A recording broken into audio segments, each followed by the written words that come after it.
with contestant number 1, Hope Kibbe from the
contestant number 5, Faith Burciaga.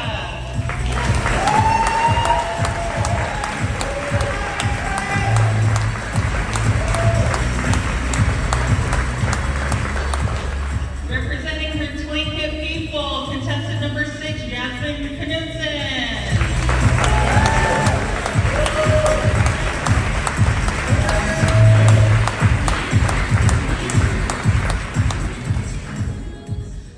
Representing the Shoshone, Bannock, and Washoe people, contestant number 7, Marisa Tweagle.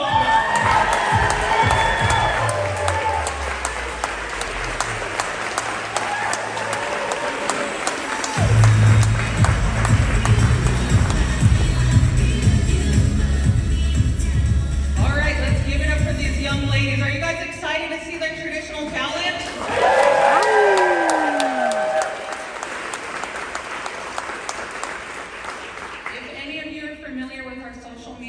Instagram or Facebook, which if you're not, find it right now, the Miss Indian Northwest page on Instagram and Facebook. These young ladies have had an exciting week that started off with their personal interviews, where they were able to meet each other after orientation and do their personal interviews, and they each did amazing. I was in the room reading the questions for them, and they all did a stellar job. Followed by some fresh squeezed lemonade from La India's cuisine. Thank you, La India, for this fresh squeezed lemonade. They also got to meet with Metro. Metro is one of our wonderful sponsors. Shout out to Metro, thank you. And they took them to the Oregon Zoo to do a tour. That was really fun. And they did so many things. They got to meet each other. They participated in the first annual Gathering of Queens Luncheon that was held at Portland State University's Native American Student and Community Center. There were royalty invited from the Pacific Northwest to come and meet these young ladies, to mingle with them, to network and get to know them. And that is a dream of my mother, who's Stephanie Smith, who is the daughter of the founder of the pageant, who is my grandmother, Barbara Alatorre Farmer. The Queen's Luncheon was an idea years in the making by my mother, Stephanie, so it was an honor to make her wish come true and bring the Queen's Luncheon to a reality. So I hope we made you happy, Mom. It turned out really beautiful.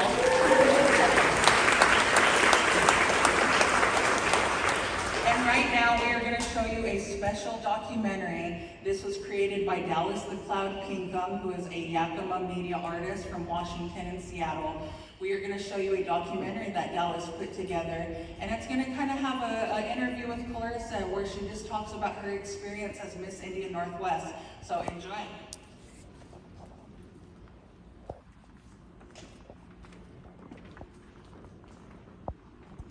Squal, Oki Nistuni Taniko, Amunisaki. Hi everybody, my name is Baby Clarissa Morningun. I am your current Miss Indian Northwest 2024-2025. I come from the nations of Squamish, Yakima, and Blackfeet, and I'm a current junior at the University of Washington studying public health. Being Miss Indian Northwest is such a big honor and responsibility.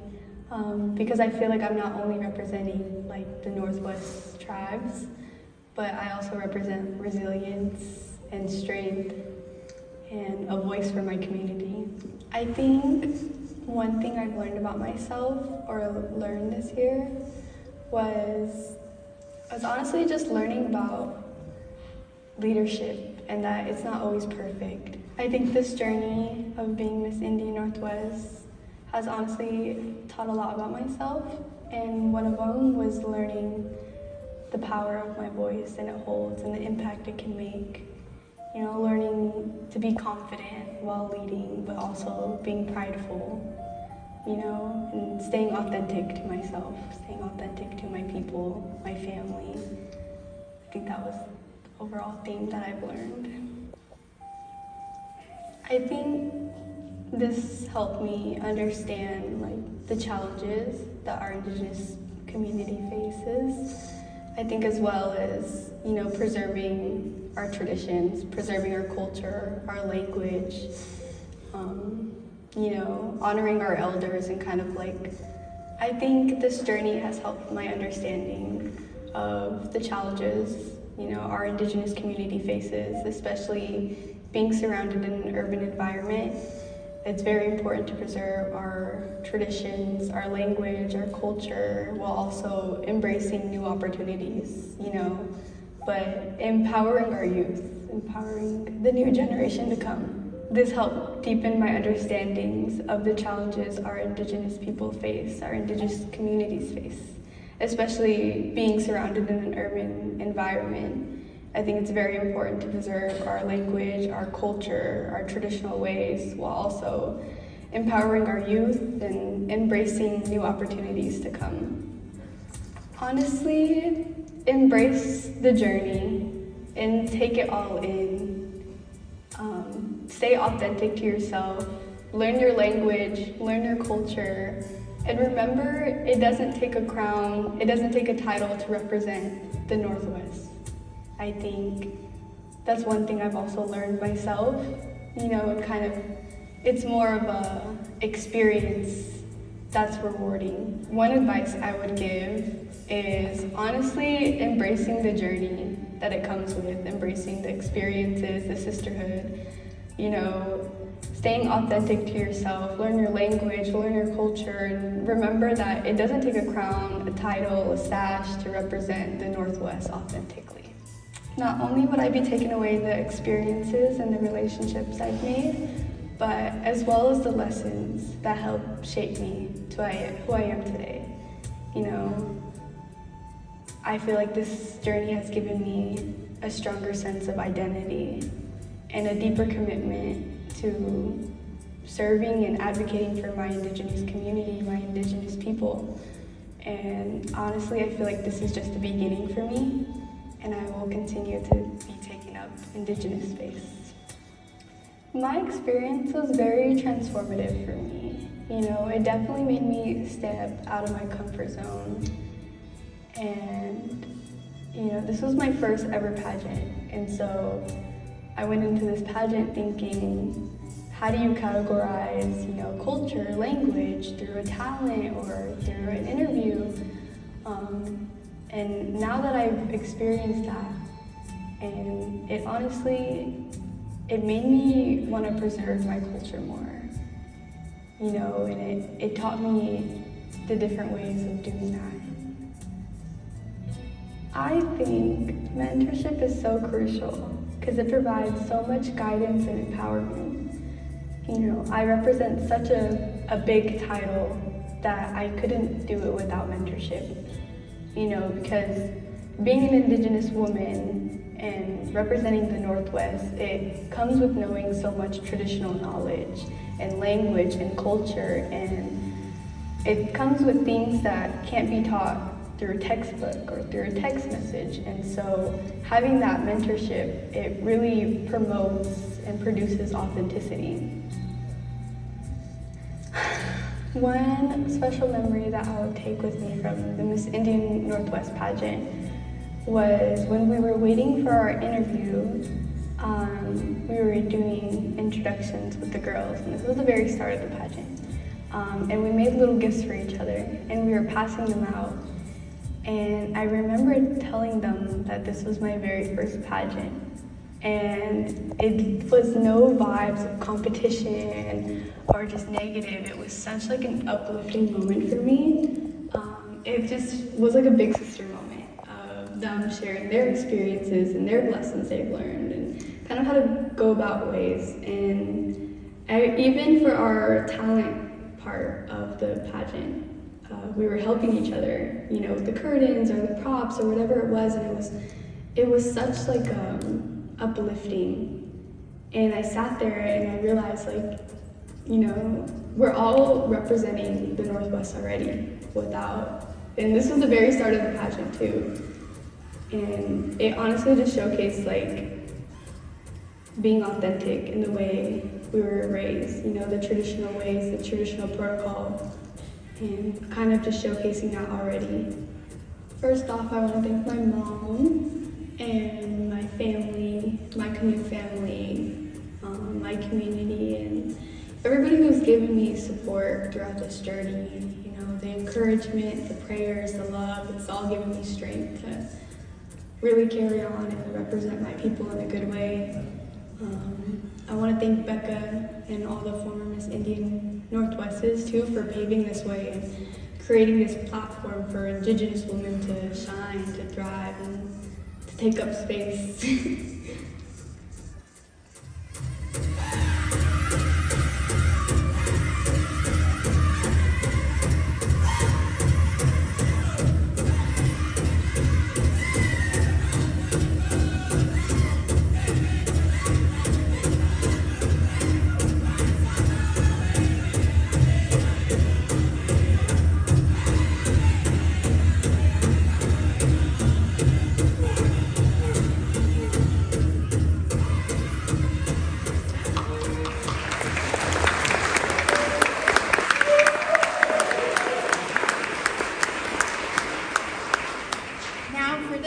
We'd like to go into our award ceremony. And what better way to present the first award by having our current 2024-2025 Miss Indian Northwest representing the Squamish Nation is Clarissa Morningun.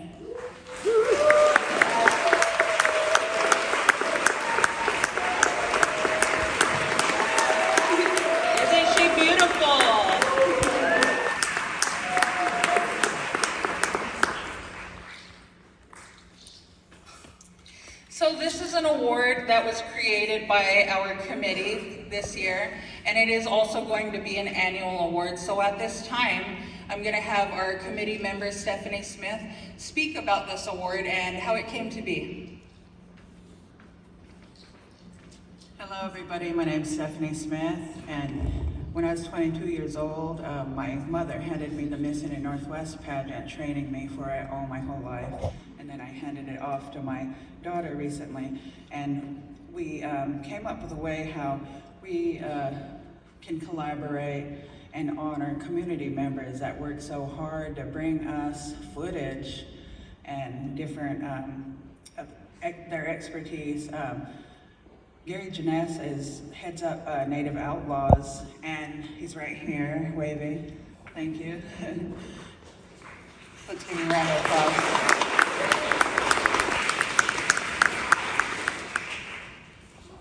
You can see him, you add him on Facebook, and he has every footage you can think about of every powwow, and he doesn't have to do that, but he does that because out of the goodness of his heart, he attends each powwow to bring us footage, and that helps for people that are homebound and can't make it out to the powwows, and it's like you're bringing life into their living rooms, into their homes, and they get to see their grandchildren dancing in action, and I get to see my grandchild dancing out at every powwow here while I'm in California, because I live in California. And sometimes I'm just like in tears, and I'm like, the great man behind that, making me able to see my grandchild, is Gary. And I learned a lot about him and how much work he puts in to bring all this footage he has, where you can give him donations. Everyone should add his page, Native Outlaws. It's on Facebook. And if you can donate, That's how he gets to all the powwows. And if you could just donate like $3, $5, $10, that brings $1 subscription. yeah, $1 subscription. $1 a month. Yeah, you do that. Subscribe. But Gary, if you could come up here. Gary Janice, Thank you, everybody Amber, of Native for holding the Outlaws. camera for me.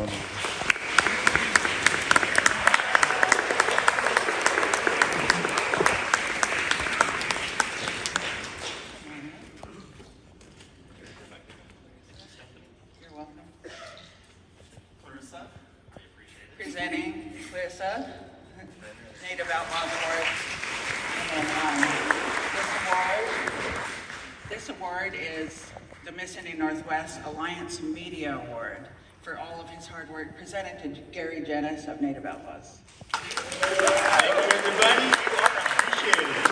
And if you want to say a couple of words about your journey, go right ahead. Sure. I didn't prepare anything because, well, this isn't my thing, public speaking, but I'm on the camera all the time, so I do talk a lot. But anyway, I started Native Outlaws 2012, pretty much as a place for natives to come to share their pride and their support for other natives. So, you know, I've started it up because I'm trying to learn about my culture, and I'm trying to, for the people that are trying to learn like me, I'm trying to provide a platform.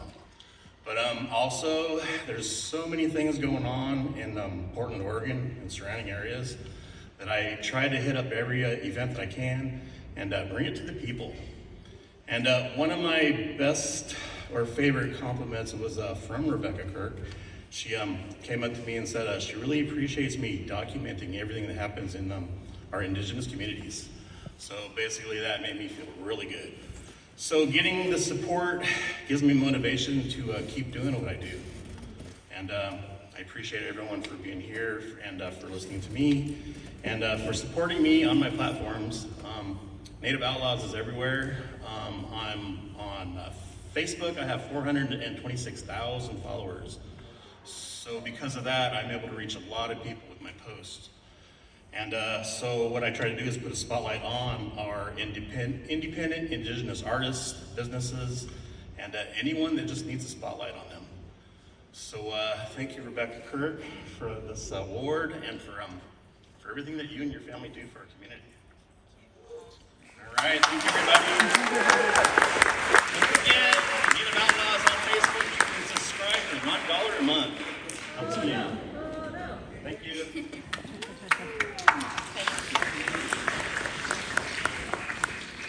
All right, thank you, Gary. Thank you, Amber. Welcome. So we are going to get started with the talent presentations, starting with contestant number 1, Hope Kibbe, who is Cheko, Yurok, Garuk, and Klamath, and her hobbies include running, art, and drawing. One of her favorite snacks are cherry tomatoes.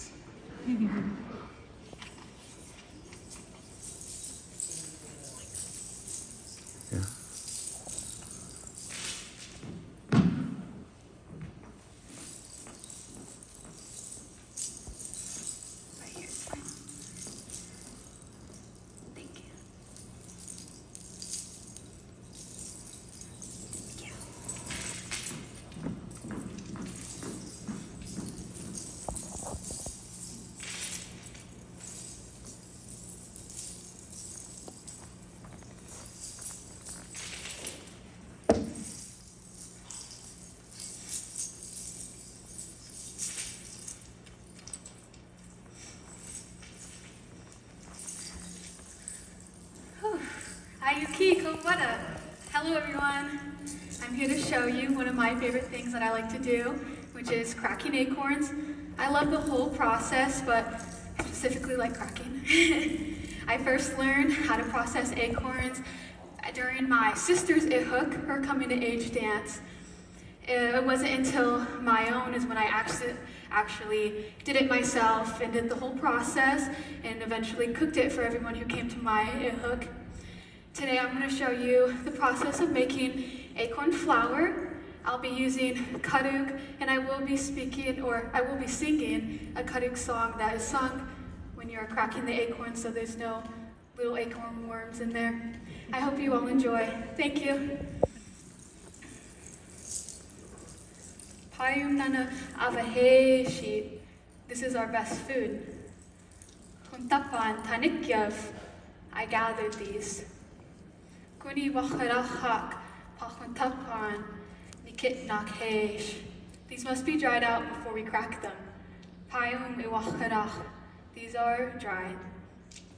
Warita kari nikit nak. It's time for me to crack. You would typically do this on the ground, but so you all can see, I'm going to do it on this table.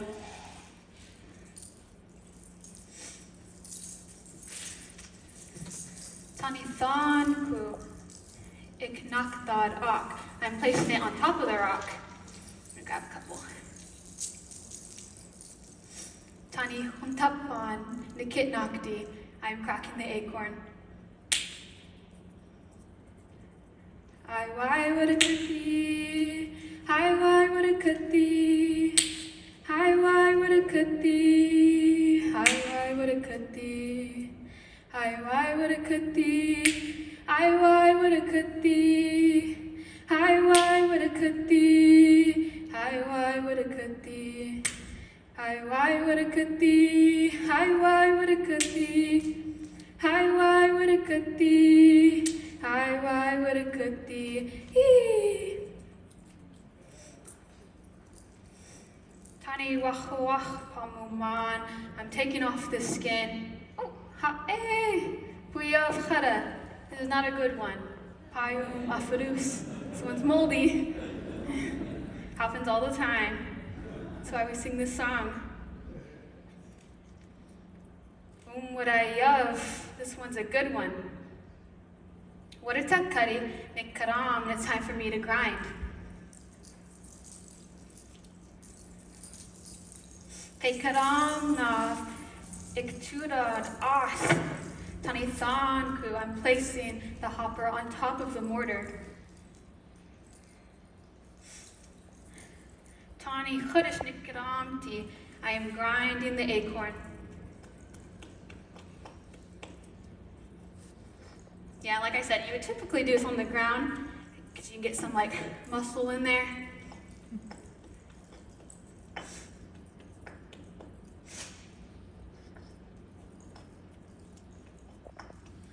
Would tide the karamti after lots of grinding. Could would ta ikpud nu tupadahish. After lots of grinding, it turns into acorn flour. See it?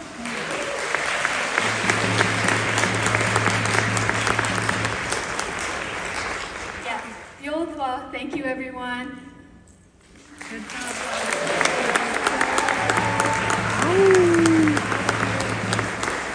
And that was contestant number 1, Hope Kibbe. Thank you, Hope.